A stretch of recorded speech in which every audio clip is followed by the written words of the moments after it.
peristiwa kekerasan di sekolah yang dilakukan oleh siswa sekolah dasar mencuri perhatian halayak. Sekolah dan guru pun terkena imbas negatif dari peristiwa ini. Padahal kisah ini adalah sebagian kecil dari kisah kehidupan sekolah. Tak melulu soal hal negatif, di sekolah kita juga kerap menemukan peristiwa mengharukan yang mungkin bisa kita teladani. Malam ini, On The Spot telah menyiapkan 7 peristiwa mengharukan di sekolah.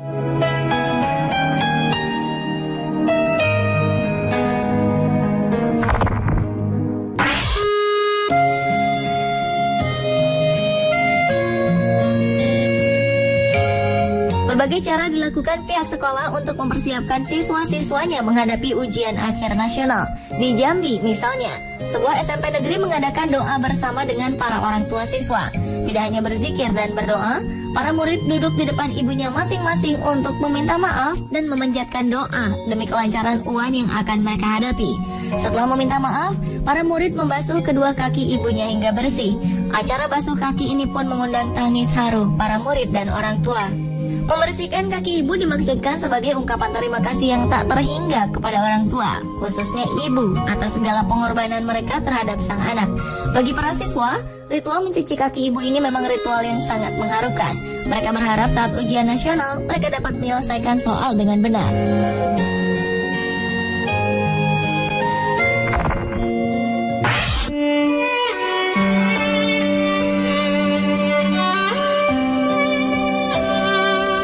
Ilmu setinggi mungkin. Inilah mimpi yang ingin dikejar kedua anak ini. Siti dan Rusli adalah keponakan dan paman yang umurnya tidak berbeda jauh. Rusli mengalami lumpuh layu sejak bayi, sehingga ia tidak bisa berjalan. Meski fisik tidak sempurna, Rusli adalah salah satu siswa berprestasi di sekolah. Kepintaran pamannya ini membuat Siti selalu bersemangat mendorong pamannya untuk terus bersekolah. Ia pun rela menggantikan kaki pamannya dengan menggendongnya ketika pergi ke sekolah. Siti dan Rusli tinggal bersama di rumah orang tua Rusli. Siti memang dititipkan orang tuanya di rumah kakek dan neneknya karena letak rumah yang dekat dengan sekolahnya. Tak hanya menggendong Rusli ke sekolah, Siti juga membantu kakek dan neneknya untuk memenuhi biaya sekolah mereka berdua. Sekolah sederhana ini adalah tempat belajar Rusli. Siswa kelas 2 ini sangat menikmati waktu-waktunya saat duduk menuntut ilmu. Tidak hanya mengantar Rusli ke sekolah, Siti juga meluangkan waktunya dengan mengumpulkan buah menteng untuk dijual. Uang hasil penjualan buah ini ditabung untuk kebutuhan sekolah mereka berdua. Bagi Siti, Rusli bukan hanya paman, tapi teman setianya berbagi waktu bersama. Siti juga rajin mengajar Rusli berjalan dengan menggunakan tongkat agar kelak ia bisa mandiri.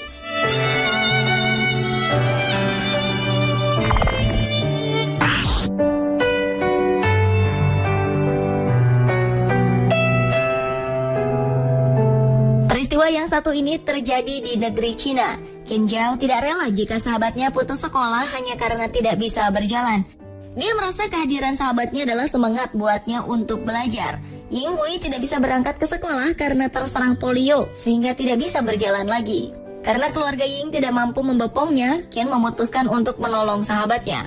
Bocah 13 tahun ini pun rela berangkat lebih pagi untuk menjemput Ying. Dan siangnya dia kembali menggendong Ying hingga tiba di rumah. Setiap sampai ke sekolah, murid-murid lainnya juga ikut membantu Qin untuk membawa Ying sampai ke ruangan kelas mereka. Kisah heroik ini akhirnya terdengar oleh pemerintah. Ying mendapatkan bantuan berupa kursi roda, sehingga Qin bisa mendorong sahabatnya ini dan tidak perlu menggendongnya lagi. Qin dianggap pahlawan bagi sahabatnya, namun Qin mengaku melakukannya karena itu kewajiban seorang sahabat, bukan karena ingin dipuji.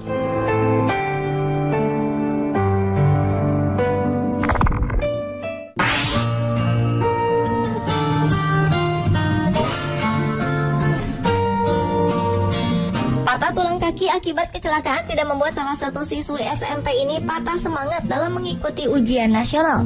Ia sampai membawa kasur ke sekolah agar bisa mengerjakan soal UN tepat waktu. Yuni Setiawati, siswi SMP Negeri 23 Kota Tangerang, Banten, harus rela mengikuti ujian nasional dari atas tempat tidurnya akibat kecelakaan yang menimpanya mengakibatkan patah tulang di bagian kaki. Panitia penyelenggara ujian nasional pun akhirnya menyediakan ruangan khusus untuk Yuni agar dapat mengerjakan soal ujian nasionalnya. Keinginan dan motivasi Yuni ingin mengikuti ujian nasional sepertinya mengalahkan kondisi Yuni yang masih tergolek di atas tempat tidur. Sang ibu, Masyito, memberikan motivasi kepada Yuni dengan mengantar dan menungguinya selama ujian berlangsung.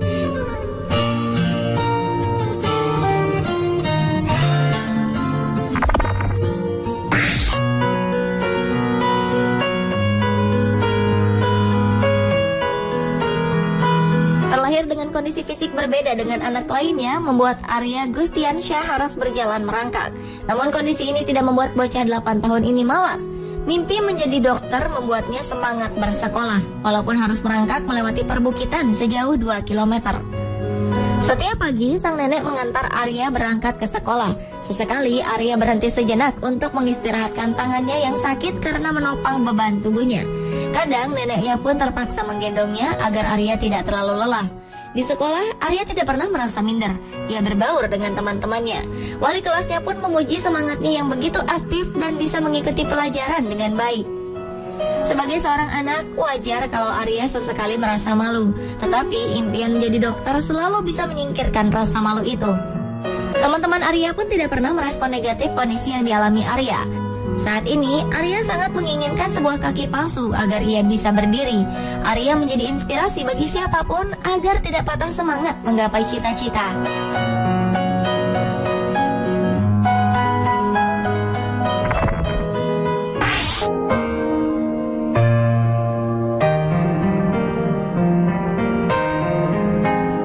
Demi menggapai cita-cita, Hairul, pelajar yang hidup di pedalaman pegunungan Desa Bulo, Kecamatan Bulo, Polewali Mandar, akhirnya harus meninggalkan rumah dan keluarga tercinta. Anak kelima dari 7 bersaudara pasangan Salimin dan Samaria ini terpaksa berangkat sehari lebih awal lantaran jarak dari rumahnya menuju sekolah cukup jauh. Perjalanan ini hanya dapat ditempuh dengan berjalan kaki menyusuri pedalaman pegunungan desanya selama seharian lamanya. Karena itu, Hairul memutuskan untuk menginap di gudang sekolah agar tidak terlambat mengikuti ujian selama 4 hari. Kendati jauh dari kata layak untuk dijadikan tempat tinggal dan tempat belajar, Hairul tetap semangat mempersiapkan ujiannya dengan baik. Di gudang ini, ia juga harus mempersiapkan sendiri segala keperluannya, mulai dari makanan hingga pakaiannya selama 4 hari. Dikala hari masih gelap, Hairul segera bangun mempersiapkan diri untuk mengikuti ujian. Tak ada perasaan takut, kendati harus tinggal seorang diri di sekolah. Tak lupa, Hairul menunaikan sholat sembari berdoa kepada Tuhan dan kembali membaca buku pelajaran agar diberi kemudahan saat mengikuti ujian nanti. Walau kerap mendapat olokan dari teman-temannya, Hairul mengaku tidak malu, asalkan dapat mengikuti ujian akhir nasional ini dengan lancar. Dan hal ini semata-mata dilakukannya demi menggapai cita-citanya.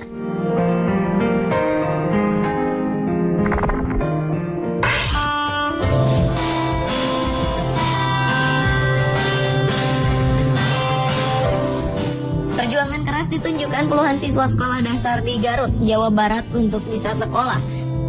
Siswa SD Negeri Sagara 2 Cibalong, Garut, Jawa Barat ini harus rela menantang maut agar bisa sampai di sekolah yang jaraknya cukup jauh dari pemukiman warga. Ketiadaan jembatan memaksa 40-an siswa menyeberangi lebar Sungai Cibaluk dengan berjalan kaki. Hampir bisa dipastikan seragam sekolah mereka turut basah kuyup jika debit air sungai tinggi.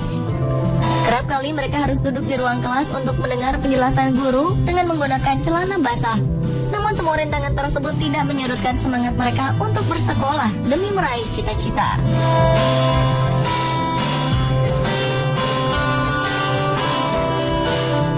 Mirsa, itulah 7 peristiwa mengharukan di sekolah yang bisa menjadi inspirasi bagi kita semua. Sekolah bisa menjadi lembaga pendidikan yang berkualitas jika semua elemen seperti pemerintah, guru, orang tua, dan siswa sendiri mau saling mendukung.